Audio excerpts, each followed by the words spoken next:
Hi guys, how you doing? My name's Terry. We've been here in Utah about 2.5 years. Prior to that, lived right outside of Tokyo, about 40 miles on the side of Mount Fuji. Worked at Camp Fuji as a sup over there, training the Marines there in combat. Prior to that, in 2004, I retired from the United States Marine Corps after 22 years. Out of that 22 years, I spent 13 in Okinawa. Wife is from Okinawa. I have 3 kids. They're half Okinawan, of course, and I speak fluent Japanese.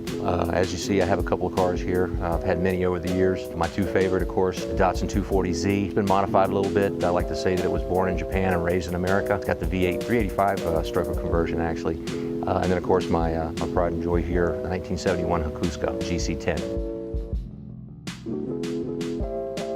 A video camera converts the picture into a television signal.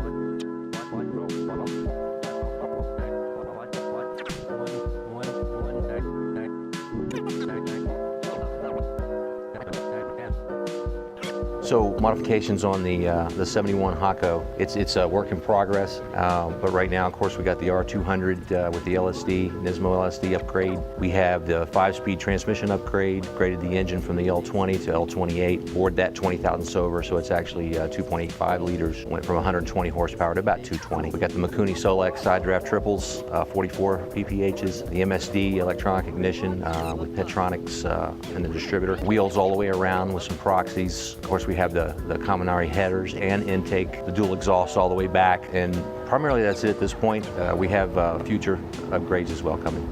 Okay, so the 240Z, again, used to be pretty much the same build as the Skyline, and then later on we found out that there was V8 conversions available and said, hey, why not? Make it faster, right? What we have in there now is a small block Chevy 350, bored and stroked out to a 385, AFR heads, S&S full-length headers, 1 3/4, dual exhaust to the rear with an X-pipe, and MSD ignition, 700 R4 with a 3500 stall, all set up for pretty much for drag racing. The same Rota B wheels all the way around, 275s in the back and 235s in the front. Yeah, it gets up and goes pretty good. So this car here, the 71 Hako, was in mainland Japan, of course, for about 11 years, from 2005 to 2016. So in 2008, me and a friend of mine who also liked Hakos, we decided that with the 25-year rule, you can import anything without any modifications and duties and things. So we said, well, let's find something we'll take back that it'll appreciate, that's special and this and that. And the first thing that came to our mind was the Hakosuka. You know, it's an icon in Japan. Won 49 international races in the beginning, which started all the Fast and Furious stuff. And I said, we're gonna go find us a Hako. I like the 4-door, he liked the 2-door. We went out in town, actually right outside of Tokyo is where I got this. He bought his, immediately sent it back to Texas the year after and put it in storage for 12 years.